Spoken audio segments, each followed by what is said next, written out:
Well, it was when we first cordoned off Fallujah, and we were gonna run operations from a different location other than Camp Fallujah, just so that we could have more clandestine abilities to insert teams or do whatever we needed to do without being observed so much, Later on, I found out that the whole effort was down, like the entire Fallujah was down to like 1 day's worth of fuel, pretty much. I think like a large fuel convoy had been hit. I talked to General Tulin. He was Colonel Tulin at the time over there, but then later, when I spoke to him, he was kind of explained some things. So it was critical that like all of our supply routes and other things like that for the infrastructure of this effort were protected, and that was part of the mission, I think. And then this road is the one we always got hit on. I think they were a little bit angry with us because a week or two earlier, 2 weeks earlier, myself and my team leader killed a dude and captured another dude.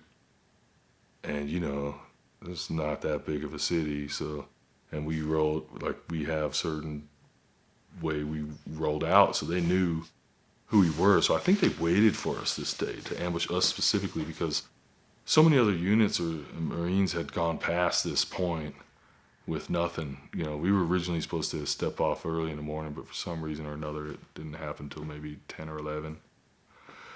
So we took some machine gun fire crossing the damn bridge, and then we pulled into this little area like to see who it was. And I remember there was a big ass group of fucking dudes. We pulled up, there was a big ditch.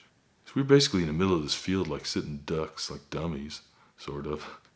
And then there's a huge ditch that ringed that was between us and this road. And this ditch, this might have been like 12 feet down or 15 with steep sides, and it had water in, like in the bottom of it.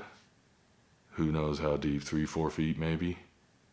They were on the other side, and they didn't have any uniforms, and they didn't have any guns that we could see, but they were mad, and they were mean mugging us. And I remember looking at them, and I had a dip in. I was like, oh, fuck this. And I had my saw, and I see you too, man. I'm gonna just fucking leave this right here. If any of you get fucking stupid. You know what I mean? And we just pulled out of there.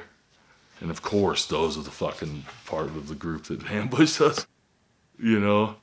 And they just were like, oh fuck, they came down this road, which we never went down. I don't know why. They just said go there. I guess that's where one of them probably was like, I'm gonna take some fucking pop shots. They probably like, hey, fucking whatever, Muhammad, ceasefire. Fuck, what the fuck? You're gonna fuck this up for us. So he goes, so we get back on the road, and I'm like, fuck, man, here we go. This is kind of a shady day. And, the sun's out, it's shining. And I'm in the lead vehicle for the company. I could see shit's not normal. And this car was driving down Route Boston, and then when it saw us, it was like, U-turn, and fucking floored it out of there. So we get on the radio and tell the rear, like, hey, this is going on. They halt the convoy because, it's real suspicious. We already took a couple pop shots, a few minutes earlier. And they said, get back, get back on the road, get the speed.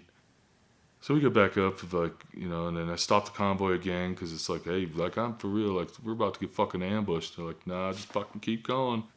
So I spit out my dip because I knew it was going to go down. And I took my machine gun off the swing arm mount. I was in the back right seat of the Humvee and had a little swing arm. Took it off so I could put my box on it in case I had to dismount. And I'm like, here we go.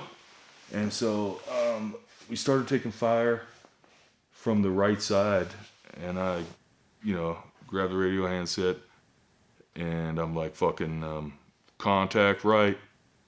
I call out contact right, throw down the handset, pick up my fucking saw, and just start dumping, suppressing fire where they're firing at us from, right over this berm. We were on a 1-lane road.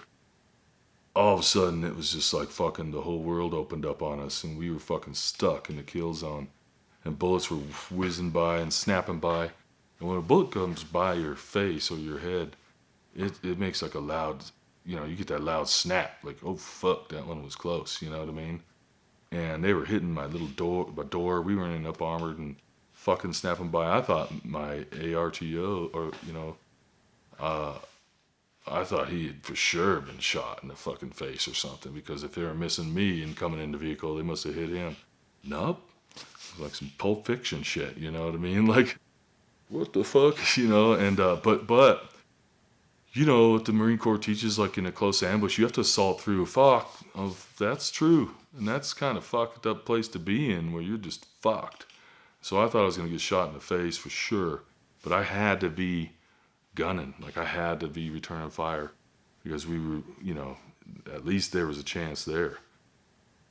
And I trusted that our Bravo element, like they were executing their SOPs and stuff, which of course they were. Everybody was fucking awesome. Did a great job. They were volley firing these RPGs at us. I kept hearing them explode. And then, since I didn't see them, I thought maybe they were behind us, firing at the vehicles behind us. But, when they come right at you, you don't really see them. They were just missing us.